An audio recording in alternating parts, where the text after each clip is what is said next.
Przepraszam. Dobrze. Many have walked for hundreds of kilometers carrying their babies, and many even cycled for thousands of kilometers just to reach their native homes. Sharing the painful pictures of these migrant workers on social media can be easy, but if the policymakers really want to understand their pain and hardships, how about trying to live like them for at least a day? Or at least, how about walking for the whole day carrying a heavy weight in temperatures exceeding 40 degrees Celsius? Now they have started running trains for them, but due to non-availability of local transportation, hundreds of migrant workers are still being forced to walk in the scorching heat every day. So right now I'm in India and the temperature is more than 40 degrees Celsius. The grocery shop that we usually go to is around 7 kilometers from where we live. So let's see whether in these conditions I'm able to get there on foot.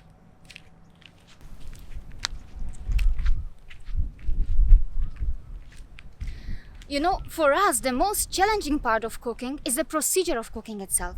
But for those who have to walk for miles in order to get the ingredients for cooking, things are a lot different. Now I'm understanding this. So somehow I made it to the shop and I did the shopping, but the toughest part will begin now. I'm carrying 2 shopping bags with me that weigh approximately 10 to 12 kilograms, and now I'm going to walk to my apartment, which is around 7 kilometers from here. I have covered a kilometer so far, and I have already had like 4 breaks. All this while I've been thinking about these migrant workers and how tough their lives are. If the policymakers themselves were forced to walk like this even for a day, they would have made better arrangements for these people. I think I'm going to quit. This is just beyond my ability.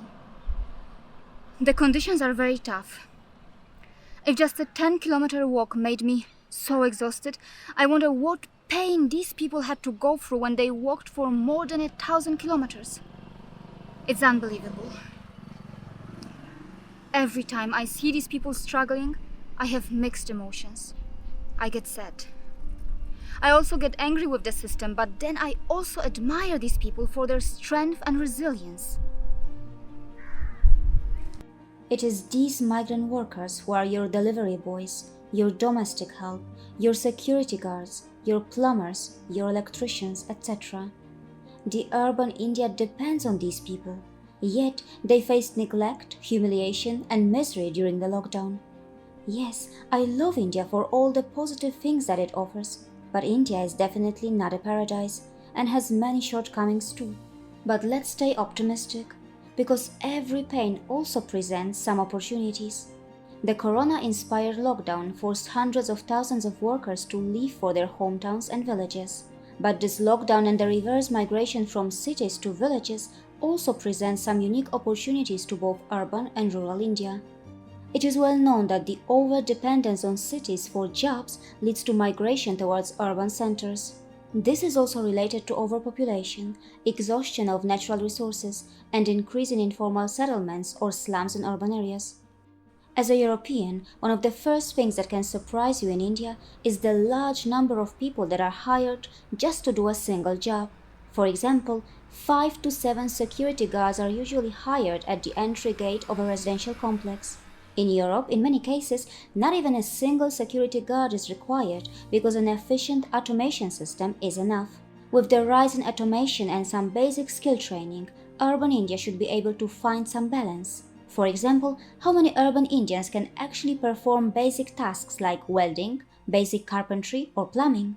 How many actually cook or do the dishes themselves? It is pretty common for urban Europeans to possess such skills. For decades, policymakers in India were struggling to strike a proper balance between rural and urban development. Now there is an opportunity. Develop rural India. Provide jobs and infrastructure to people where they are.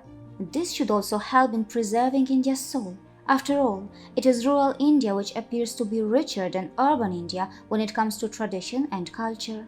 As far as urban Indians are concerned, we can also hope that this experience will help them in having more self-dependency and more respect for migrant workers. See you again.